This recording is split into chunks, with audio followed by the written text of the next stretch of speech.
NISM series BA mutual fund distributor certification examination का series start करते हैं जिसमें हम इम्पोर्टेंट टॉपिक्स कवर करेंगे। तो चलिए स्टार्ट करते हैं। अब हम सॉल्यूशन ओरिएंटेड स्कीम्स को समझेंगे। ये स्कीम किसी स्पेसिफिक फाइनेंशियल गोल को अचीव करने के लिए बनाई जाती है। फर्स्ट है रिटायरमेंट फंड। ये स्कीम रिटायरमेंट प्लानिंग के लिए होती है। इसमें 5 साल का लॉक इन पीरियड या रिटायरमेंट एज तक जो भी पहले हो लॉक इन रहता है। सेकेंड है चिल्ड्रंस फंड। ये स्कीम बच्चों की एजुकेशन और फ्यूचर प्लानिंग के लिए होती है। इसमें 5 इयर्स का लॉक इन पीरियड या बच्चे की मेजर होने तक जो भी पहले हो लॉक इन रहता है। अब हम बात करेंगे अदर स्कीम के बारे में। अदर स्कीम में फर्स्ट है index fund, exchange traded fund, ETF. Index fund क्या होता है? इंडेक्स फंड एक टाइप का म्यूचुअल फंड होता है जो किसी स्पेसिफिक मार्केट इंडेक्स को फॉलो करता है, जैसे निफ्टी 50, सेंसेक्स, निफ्टी बैंक। ये फंड एग्जैक्टली उसी प्रोपोर्शन में स्टॉक्स खरीदता है जैसा इंडेक्स में होता है। एग्जाम्पल के लिए अगर निफ्टी 50 में रिलायंस, एचडीएफसी बैंक और इन्फोसिस का वेट ज्यादा है तो इंडेक्स फंड भी उन्हीं स्टॉक्स में सेम प्रोपोर्शन में इन्वेस्ट करेगा। सेकंड है exchange traded fund, ETF. ETF भी एक टाइप का फंड होता है जो किसी इंडेक्स, गोल्ड या एसेट को ट्रैक करता है, लेकिन ईटीएफ स्टॉक एक्सचेंज पर शेयर्स की तरह ट्रेड होता है। ईटीएफ का एग्जाम्पल है Nifty ETF, bank ETF, gold ETF और सिल्वर ईटीएफ। सेकंड है फंड ऑफ फंड्स, ओवरसीज या फिर डोमेस्टिक। ये फंड डायरेक्टली शेयर्स में इन्वेस्ट नहीं करता बल्कि दूसरे म्यूचुअल फंड्स में इन्वेस्ट करता है। इसका 95% इन्वेस्टमेंट अंडरलाइंग फंड में होता है। थर्ड है फिक्स मैच्योरिटी प्लान्स। ये क्लोज एंडेड डेट फंड्स होते हैं जिनकी मैच्योरिटी फिक्स होती है। इसका इन्वेस्टमेंट पीरियड स्कीम की मैच्योरिटी के अकॉर्डिंग सेट होता है। फोर्थ है कैपिटल प्रोटेक्शन फंड्स। ये क्लोज एंडेड हाइब्रिड फंड्स होते हैं जिसमें प्रिंसिपल अमाउंट का मेजर पार्ट डेट इंस्ट्रूमेंट्स में इन्वेस्ट किया जाता है और थोड़ा एक्सपोजर इक्विटी डेरिवेटिव्स में लिया जाता है। कैपिटल को प्रोटेक्ट करते हुए थोड़ा ग्रोथ का चांस देने वाला फंड। लास्ट है रियल एस्टेट म्यूचुअल फंड। ये फंड डायरेक्टली या indirectly real estate fix assets में इन्वेस्ट करता है। Minimum 75% investment real estate sector में होता है। अब तक हम म्यूचुअल फंड्स के डिफरेंट कैटेगरीज और स्कीम्स के बारे में समझ चुके हैं। अब एक इम्पॉर्टेंट टॉपिक आता है organisational structure of mutual fund. किसी भी म्यूचुअल फंड को सक्सेसफुली ऑपरेट करने के लिए कई इंस्टीट्यूशंस और एंटिटीज मिलकर काम करती हैं। हर एंटिटी की अपनी अलग रिस्पॉन्सिबिलिटी और रोल होता है जिससे इन्वेस्टर के इंटरेस्ट को प्रोटेक्ट किया जा सके और फंड का मैनेजमेंट प्रॉपर तरीके से हो सके। इस टॉपिक में हम trustees, asset management companies, sponsor, custodian और सेबी जैसे इंपॉर्टेंट पार्टिसिपेंट के रोल्स और रिस्पॉन्सिबिलिटीज को समझेंगे। तो चलिए स्टार्ट करते हैं। स्पॉन्सर जो एएमसी को स्टार्ट करता है और ओवरऑल सेटअप बनाता है। सिंपल लैंग्वेज में समझे, ऑनर या फिर प्रोमोटर जैसे रोल करता है। इसके रोल अभी हम आगे डिटेल्स में पढ़ेंगे। ट्रस्टी इन्वेस्टर के पैसे की सेफ्टी और रूल्स फॉलो हो रहे हैं या नहीं ये चेक करता है। एसेट मैनेजमेंट कंपनी, ये कंपनी इन्वेस्टर का पैसा प्रोफेशनली मैनेज करती है और इन्वेस्टमेंट डिसीजंस लेती है। कंप्लायंस सब रूल, सेबी गाइडलाइंस और लीगल रिक्वायरमेंट्स फॉलो हो रहे हैं या नहीं ये इंश्योर करती है। इसका मेन रोल होता है सेबी रेगुलेशंस फॉलो करवाना। फंड मैनेजमेंट फंड्स को मैनेज करना और कहाँ इन्वेस्टमेंट करना है ये डिसाइड करना। मेन रोल होता है पोर्टफोलियो क्रिएट करना, रिस्क मैनेज करना, इन्वेस्टमेंट स्ट्रैटेजी बनाना, मार्केट मूवमेंट मॉनिटर करना। एनालिस्ट मार्केट रिसर्च करते हैं और इन्वेस्टमेंट अपॉर्चुनिटीज ढूंढते हैं। मेन रोल होता है company analysis, financial statement study करना, सेक्टर रिसर्च, इन्वेस्टमेंट रिकमेंडेशंस देना। फंड मैनेजर्स रिसर्च के बेसिस पर एक्चुअल इन्वेस्टमेंट डिसीजन लेते हैं। मेन रोल होता है स्टॉक, बॉन्ड सेलेक्ट करना, बाय सेल डिसीजन लेना, पोर्टफोलियो बैलेंस मेंटेन करना, इन्वेस्टर रिटर्न्स इंप्रूव करने की कोशिश करना। नेक्स्ट है डीलर्स, शेयर्स, बॉन्ड्स की बाइंग, सेलिंग एग्जीक्यूट करते हैं मार्केट में। मेन रोल होता है शेयर्स और बॉन्ड बाय एंड सेल करना, बेस्ट मार्केट प्राइस एग्जीक्यूट करना, ट्रेडिंग इंस्ट्रक्शन फॉलो करना। नेक्स्ट है operation and customer service, daily work और कस्टमर क्वेरीज हैंडल करते हैं। मेन रोल होता है ट्रांजैक्शन प्रोसेस करना, रिडम्पशन, एसआईपी हैंडल करना, कस्टमर क्वेरी सॉल्व करना, अकाउंट रिलेटेड सपोर्ट देना। नेक्स्ट है registrar and transfer agency, RTA, investor records, transaction और अकाउंट डिटेल मेंटेन करना। इसके रोल हम आगे वीडियो में डिटेल में पढ़ेंगे। कस्टडी, कस्टडी का काम म्यूचुअल फंड में इन्वेस्टमेंट और सिक्योरिटीज को सेफली होल्ड करना होता है। इसको भी हम आगे वीडियो में डिटेल्स में पढ़ेंगे। Fund accounting, fund accounting fund के अकाउंट्स और एनएवी कैलकुलेशन का काम करता है। मेन रोल होता है डेली एनएवी कैलकुलेट करना, इनकम और एक्सपेंसेस रिकॉर्ड करना, पोर्टफोलियो वैल्यूएशन करना, फाइनेंशियल रिपोर्ट्स प्रिपेयर करना। नेक्स्ट है कैश मैनेजमेंट, फंड का कैश फ्लो और लिक्विडिटी मैनेज करता है। मेन रोल होता है रिडम्पशन के लिए लिक्विडिटी मेंटेन करना, आइडली कैश को मैनेज करना, short term cash planning. Sales and marketing, sales और मार्केटिंग टीम म्यूचुअल फंड्स को प्रमोट करती है और इन्वेस्टर्स तक इंफॉर्मेशन पहुंचाती है। मेन रोल होता है advertising campaigns, investor awareness programmes, product presentations, brand promotion.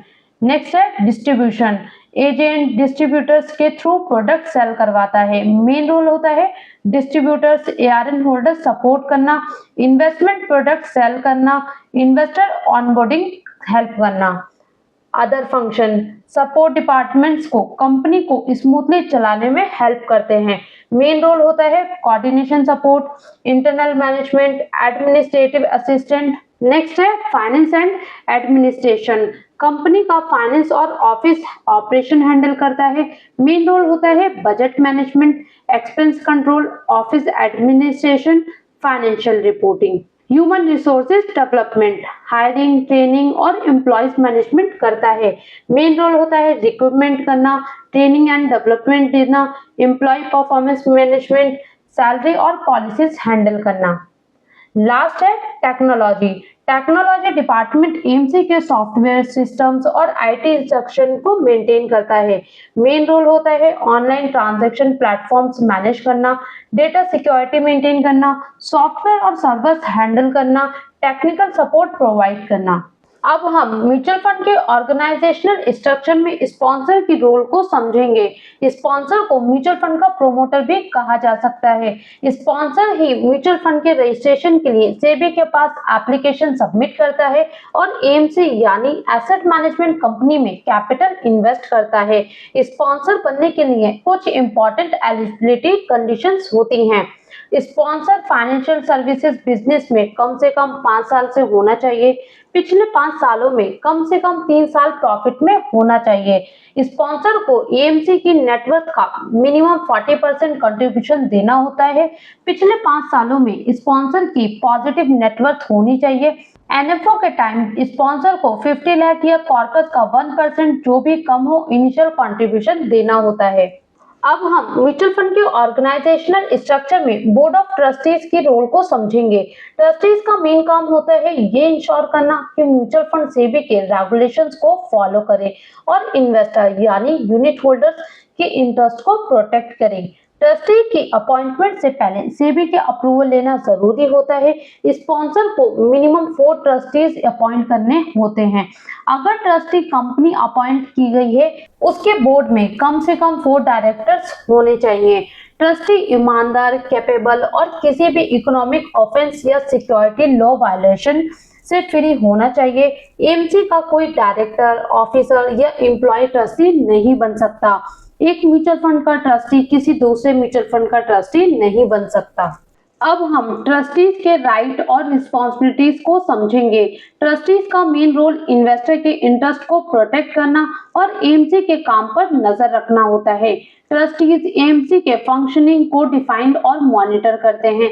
ये इंश्योर करते हैं कि की पर्सनल अपॉइंटमेंट सही तरीके से हो। ट्रस्टीज ये भी देखते हैं कि एएमसी सेबी के रेगुलेशंस को पूरी तरह कंप्लायंस करे। इन्वेस्टर के इंटरेस्ट की प्रोटेक्शन ट्रस्टीज की सबसे इम्पोर्टेंट रिस्पॉन्सिबिलिटी होती है। ट्रस्टीज कंप्लेंट्स और ट्रांजैक्शन का रेगुलर रिव्यू करते हैं। अगर किसी रेगुलेशन का वायलेशन होता है तो ट्रस्टीज करेक्टिव एक्शन लेते हैं और सेबी को इन्फॉर्म करते हैं। ट्रस्टीज ट्रस्ट प्रॉपर्टी की सेफ्टी और प्रॉपर एडमिनिस्ट्रेशन भी इंश्योर करते हैं। साथ ही trustees half yearly report SEBI को सबमिट करते हैं। अब हम एसेट मैनेजमेंट कंपनी यानी एएमसी को समझेंगे। एएमसी म्यूचुअल फंड की डे टू डे ऑपरेशंस को मैनेज करती है। फंड का पैसा कहां इन्वेस्ट करना है और पोर्टफोलियो कैसे मैनेज करना है, ये सब एएमसी की रिस्पॉन्सिबिलिटी होती है। एएमसी के अपॉइंटमेंट स्पॉन्सर या ट्रस्टीज करते हैं, लेकिन इसके लिए सेबी के अप्रूवल जरूरी है। एएमसी की मिनिमम नेटवर्थ 50 करोड़ होनी चाहिए। एएमसी के अपॉइंटमेंट ट्रस्टीज की मेजॉरिटी या 70% यूनिट होल्डर की अप्रूवल से और सेबी के परमिशन के साथ टर्मिनेट की जाती है। एएमसी को डायरेक्टर्स को फाइनेंशियल सर्विसेज का एडिक्वेट एक्सपीरियंस होना चाहिए और उनके खिलाफ किसी इकोनॉमिक ऑफेंस या सिक्योरिटीज लॉ वायलेंस का रिकॉर्ड नहीं होना चाहिए। एएमसी के बोर्ड में कम से कम 50% इंडिपेंडेंट डायरेक्टर्स होने चाहिए जो स्पॉन्सर या ट्रस्टी से एसोसिएट ना हो। अब हम म्यूचुअल फंड के एक और इम्पॉर्टेंट पार्टिसिपेंट कस्टोडियन को समझेंगे। कस्टोडियन का मेन काम म्यूचुअल फंड की एसेट्स और सिक्योरिटीज को सेफली होल्ड करना और उनसे रिलेटेड ट्रांजैक्शंस को सेटल करना होता है। कस्टोडियन म्यूचुअल फंड की एसेट्स की कस्टडी रखता है। सभी कस्टोडियंस को सेबी रेगुलेशन 1996 के अंडर रजिस्टर्ड होना जरूरी है। कस्टोडियन की अपॉइंटमेंट ट्रस्टीज द्वारा की जाती है। कस्टोडियन डिविडेंड्स, बोनस, शेयर्स और राइट इश्यूज जैसे कॉर्पोरेट एक्शंस को भी ट्रैक करता है। सिक्योरिटीज की परचेज या सेल के समय डिलीवरी लेना और देना भी कस्टोडियन की रिस्पॉन्सिबिलिटीज होती है। अब हम म्यूचुअल फंड इंडस्ट्री के दो और important concept RTA register and transfer agent और डिपॉजिटरीज को समझेंगे। ये दोनों इंस्टीट्यूशन इन्वेस्टर के रिकॉर्ड्स और सिक्योरिटीज को मैनेज करने में इम्पॉर्टेंट रोल प्ले करते हैं। आरटीए का फुल फॉर्म है registrar and transfer agent. RTA mutual fund industry का एक इम्पॉर्टेंट सर्विस प्रोवाइडर होता है जो इन्वेस्टर्स के रिकॉर्ड्स मेंटेन करता है और म्यूचुअल फंड ट्रांजैक्शन का प्रोसेस करता है। आरटीए के मेन फंक्शंस होते हैं इन्वेस्टर रिकॉर्ड मेंटेन करना, म्यूचुअल फंड यूनिट्स अलॉट और रिडीम करना, परचेज रिडम्पशंस और स्विच रिक्वेस्ट प्रोसेस करना, डिविडेंड रिलेटेड ट्रांजैक्शन हैंडल करना, इन्वेस्टर्स को अकाउंट स्टेटमेंट प्रोवाइड करना। आरटीए को कौन अपॉइंट करता है? आरटीए को AMC asset management company appoint करती है। डिपॉजिटरी क्या होता है? डिपॉजिटरी एक ऐसी इंस्टीट्यूशन होती है जो इन्वेस्टर की सिक्योरिटीज को डीमेट या इलेक्ट्रॉनिक फॉर्म में होल्ड करके रखते हैं। जैसे बैंक आपका पैसा सेफ रखता है, वैसे ही डिपॉजिटरी आपके शेयर्स, बॉन्ड और म्यूचुअल फंड यूनिट्स को इलेक्ट्रॉनिक फॉर्म में सेफ रखती है। इससे फिजिकल सर्टिफिकेट्स रखने की जरूरत नहीं पड़ती और सिक्योरिटीज को बाय, सेल या ट्रांसफर करना भी काफी इजी हो जाता है। अब हम म्यूचुअल फंड इंडस्ट्री की एक इम्पॉर्टेंट ऑर्गेनाइजेशन एमफी को समझेंगे। एमसी का फुल फॉर्म है association of mutual fund in India. AMFI का main purpose mutual fund industry में प्रोफेशनल और एथिकल स्टैंडर्ड्स को मेंटेन करना होता है। एमसी के मेन फंक्शंस होते हैं म्यूचुअल फंड इंडस्ट्री के लिए बेस्ट प्रैक्टिसेस और कोड ऑफ कंडक्ट को प्रमोट करना, गवर्नमेंट, सेबी और आरबीआई के सामने म्यूचुअल फंड इंडस्ट्री का रिप्रेजेंटेशन करना, इन्वेस्टर के लिए अवेयरनेस प्रोग्राम चलाना और उनके इंटरेस्ट को प्रोटेक्ट करना, म्यूचुअल फंड डिस्ट्रीब्यूटर के कंडक्ट को मॉनिटर करना और रूल्स वायलेट करने पर डिसिप्लिनरी एक्शन लेना, जैसे एआरएन कैंसिल कर देना। अब हम इंडिया के फाइनेंशियल मार्केट रेगुलेटर्स को समझेंगे। ये रेगुलेटर फाइनेंशियल सिस्टम को सेफ, ट्रांसपेरेंट और वेल रेगुलेटेड बनाए रखने का काम करते हैं। Ministry of finance financial sector से रिलेटेड पॉलिसीज और रेगुलेशंस के लिए मिनिस्ट्री ऑफ फाइनेंस सबसे ऊपर का अथॉरिटी है। RBI reserve bank of India, RBI banking और मनी मार्केट को रेगुलेट करती है। ये मॉनेटरी पॉलिसी, बैंक्स और करेंसी सिस्टम को मैनेज करता है। SEBI securities and exchange board of India, SEBI securities market को रेगुलेट करता है। ये स्टॉक मार्केट, म्यूचुअल फंड और इन्वेस्टर्स के इंटरेस्ट को प्रोटेक्ट करता है।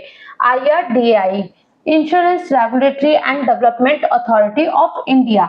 IRDAI इंश्योरेंस मार्केट को रेगुलेट करता है और इंश्योरेंस कंपनीज के ऑपरेशन पर नजर रखता है। PFRDA pension and regulatory and development authority.